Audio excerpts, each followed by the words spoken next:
Құрметті ағайындар, біз үйдің ішін бітірдік қазір. Ішіне лестница қойылу керек, әлі майда-шүйде жұмыстары бар. Бәрі біткеннен кейін ішіне бір толық обзор жасайым. Енді мына жерге шықтық. Мына жерге терезелерін бәрін қойып кетті. Мына жердің бәрі керамогранит болады, асты. Мына жер гранит болады. Енді мына жерге қазіргі жұмысымыз сіздерге көрсетіп тұрған. Батарейканы мына жерге қоюымыз керек. Қарапайым жолда. Ол үшін бізге мынандай жалғайдың керек. Біз қолдан жасап ала салдық арматурдан. Батарейканы бір-біріне соединить ету керек. Мынандай муфтасы болады. Мынандай резина сальник алдық. Осы резина сальник дұрыс негізі. Енді мына екі ортаға бұралады бұл. Бір жағында оң резьбе, бір жағында теріс резьбе. Бір жақ қарай айналдырған кезде оң жақ қарай екеуін бір-біріне қысады бұл. Олай болса жұмысымызда қарап баға беріп отырыңыздар. Мына жерге бір жағы бұралып тұр қазір. Енді осыны мынаған осылай тағап ұстап тұрамыз бір адам. Одан кейін мен темірді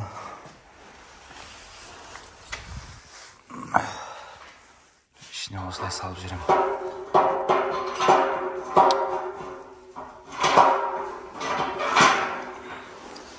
Қазір салмас бұрын мына жерден былай өлшеп аламыз мұны. Міне. Мынаның соединениесі осы жерде тұр. Осыған келтіріп өлшеп алып, былай ұстап тұр. Осыған дейін апаруым керек қазір.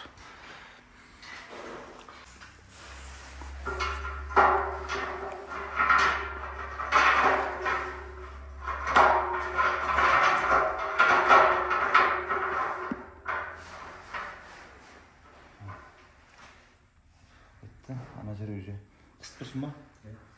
Қысып тұр. Айналдырамын.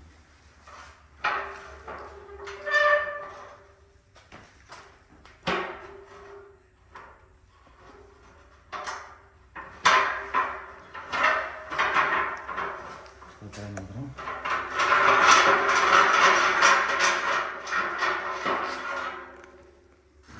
Қайтадан өлшеп аламын. Екінші жағын тартамыз.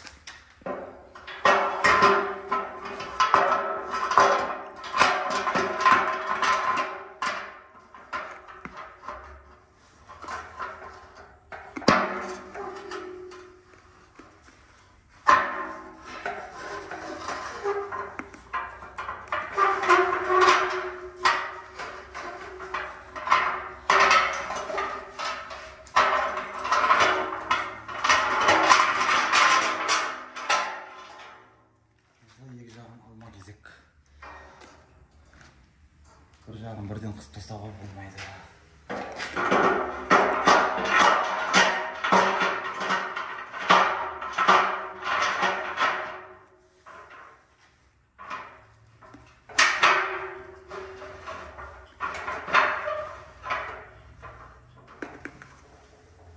Қысылды ма? Қысылды.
Ne oldu?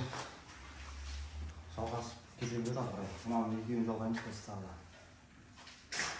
Сіздің ар жағын қаралап көрсетейін.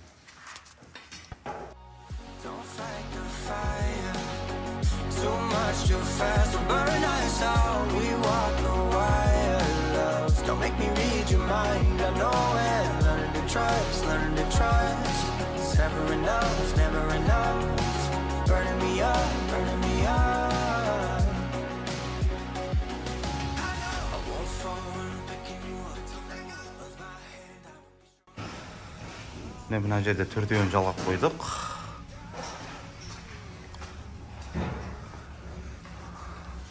40-80-ге дейін жалғай беруге болады осылай. Үш жерге ұзына қоямыз. Енді комплектісін басына бұрайтын боламыз. Комплектісі батарейкаларда өзінде жүреді. Болмаса бөлік сатылады. Қымбаттарында бірге жүрмейді.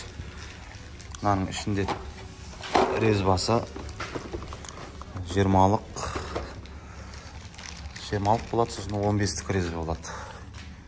Екі түрі болады. Соған байланысты кранды алу керек. Мынау қазір біз 20-лық резбе кран алдық. Соған лайықтап мынаны алдық. Мен осыған болады. Бұның левий, правый болады. Мына жаққа батарейка осылай қарама-қарсы қараған кезде бетіңізге оңға қарай бұрылады мынаны. Соны мынаның оңға қарай бұрылатынын салатын боламыз. Екеуі оңға қарай, екеуі левий резбе. Ол ар жаққа кетеді. Мына жерде S деген болады. Сосын кейін O деген болады. O дегені бер жағына кетеді. Алдынан қараған кезде оң жақ бетіне. S дегені теріс резбе, ар жағына кетеді ол. Бұл жерде сальнигі болады өзінің. Просто оны бұрай саламыз.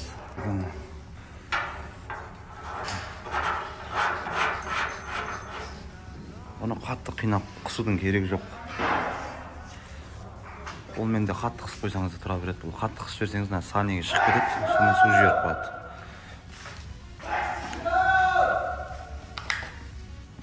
O дегені мына жаққа кетеді.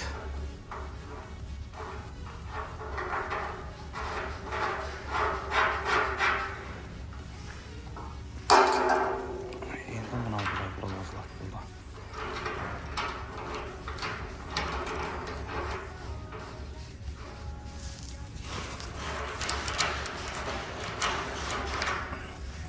Мына басы шешіледі, американ болады. Мынанда плоскогубцы қысып шамалы қысып қойсаңыз болды. Қатты қысудың керегі жоқ. Одан кейін мынау алынып салына береді уже. Мынау өзіне аған бұралады. Қарапайым түрде. Біз мастер емеспіз, самодельге үйренгенбіз. Сол ағайындар қолдап қойыңыздар. Міне құрметті ағайын, құрап қойдық. Кранын салдық. Үстіне заглушка. Бір жағы заглушка, бір жағында ауа шығаратын болады. Бұл да кәдімгі қолмен бұрала беретін заттар.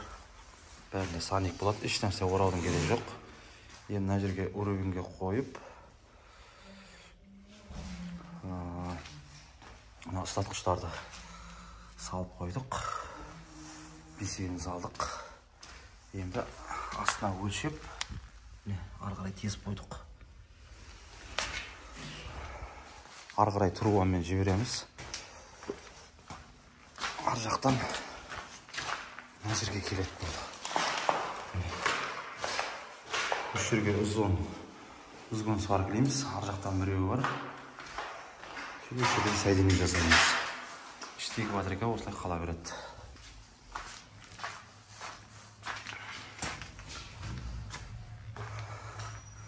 Қазір енді сол ұзғын отоплениенің ішіндегі суды ағызу керек болады бізге.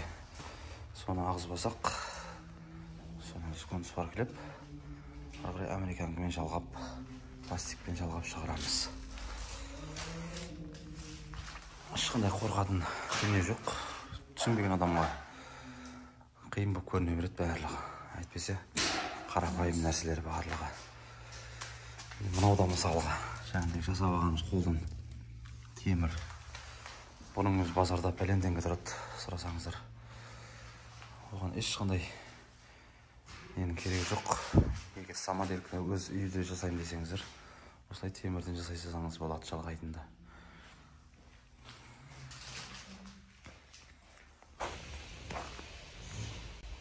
Отоплениенің суы ағып жатыр.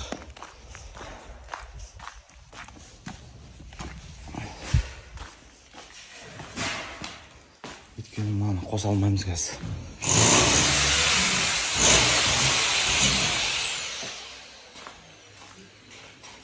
Сливка. Осыған жаққа. Агремяңғанда бөлік жасалған. Награнды жаптым. Ма екеуі арғы коттеджге жұмыс жасап тұр қазір. Асыясын өшіріп, мақтан подашасын жауып қойдым. Тек агремяңғының ғана суы өшеді. Қазір тез жалғып, қайтадан қосатын боламыз. Мына жерде бұзғанды сваклеп қойдық. Басына пум орадым. Енді американкіні бұзған бұрайымыз. Просто так қысып бұрап тастайсың болды. Бұдан кейін осының үстіне коленаны үтіктеп жалғап жіберемін былай қарай. Сыртқа шығады сонымен. Міне ағайындар, барлық жерде көрінісі бірдей болады. Мынау енді басқа объектіміз. Бұл жақтағын сол біткен кезде түсірем деп сол ұмытып кетіппін. Осылай ілініп тұрады. Қазір жұмыс істеп тұр. Міне крандары осылай тұрады. Сосын мына жердің зазор болу керек кішкене. Ертең бұлармен қайтадан кранды жабамыз да алып тастай саламыз. Соны астынан лек бастетіп жұмыс жүре береді. Міне ағайындар, қайтадан бір толықтай түсіндіре кетейін. Система қалай болады отоплениеде. Міне батарейка жұмыс істеп тұр. Мына жерден подачадан алынып тұр, міне қараңыздар. Подачадан келді. Подача деген сөзіміз мына пештің пештен су ысып шығатын уақытты айтады. Осылай қарай подачамен шықты дағыны. Міне подача ілінді. Обратка уже кетті. Бұлай қарай. Міне. Уже насозбен насоз уже бұлай пешке қарай айдап тұр, көрдіңіз бар ма? Система жалпы осылай болады. Батарейка үйге жалғанған кезде осылай жалғанады. Подача жақтан келе жатқан жағынан бір құлағы ілінеді. Ол вертикальный тұрса да, или жанынан астынан келсе де разница жоқ. Главный батарейканың екі бұрышынан ілінсе болды. Бір жағынан кіреді, бір жағынан шығады. Сонда батарейка ысып тұрады. Екінші айтатын нәрсе, пеш қалай жалғанады. Бізде қазір екі этаждық үй болғандықтан бірінші этажға қызмет етіп тұр. Бір моторщик, екінші моторщик, екінші этажға. Үшінші бізде теплый пол. Теплый пол арнайы кеп тұр бізде. Міне ішке кеткен 25-тік подача, обратка. Пештен осылай подача шығады. Пештің екі жағында да болады. Өзіңіздің ыңғайыңызға қарай қойсаңыз болады. Мына жақтан да шығарсаңыз бола береді. Маған ыңғайлы жағы осылай болды, сондықтан осылай қойдым. Қандай пеш болмасын, газ пеш болсын, көмір пеш болсын, подача обраткасы осылай болады. Обратка постоянно астында жүреді, подача жоғары жағында жүреді. Бұлай түсінікті болу үшін қарапайым тілде подачаға кетеді, айналып үйге. Қайтадан айналып обраткамен шығады. Ал бұл жерде бізде система самоток емес, Өйткені екі этаж болғандықтан углымен айналу қиын болады өте. Бізде барлығы ленинградский вариантта жүрді. Сондықтан оған міндетті түрде насос керек. Насосты осылай ықшамдап қойсаңыздар болады. Мына жерде давление көрсетіп тұр. Бірдің үстінде тұру керек постоянно. Екі мен бірдің арасында.